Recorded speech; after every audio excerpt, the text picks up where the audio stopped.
আমি এখানে আজকে রান্না করছিলাম সয়াবিন ডিম দিয়ে তরকারি।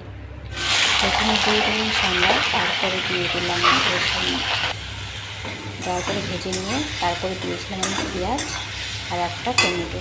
সেটাকে দিয়ে একটু ভালো করে ভেজে নিয়ে তারপরে এখানে দিয়েছিলাম মশলা, জিরে গুঁড়ো, ধনে গুঁড়ো, কাশ্মীরি লঙ্কা গুঁড়ো, হলুদ গুঁড়ো, লবণ দিয়ে ভালো করে মশলাগুলো কষিয়ে নিয়েছিলাম।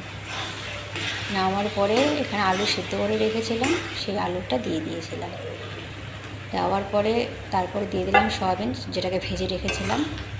সয়াবিন আলু ভালো করে কষিয়ে নিতে হবে। নেওয়ার পরে জল দিয়ে দেবো। দেওয়ার পরে একটু ফুটে উঠলে আমি ডিম ভেজে রেখেছিলাম, সেই ডিমটাকেও দিয়ে দেবো। এই ডিম সয়াবিনের তরকারিটা খুব ভালো হয় খেতে, আমাদের বাড়ির সবার পছন্দের খাবার। আমি যদি এটা রান্না করি, আমার ছেলে বলে, মাম্মা তুমি কি চিকেন রান্না করেছো? সবার আমাদের পছন্দের খাবার। কেমন লাগলো জানাবেন প্লিজ।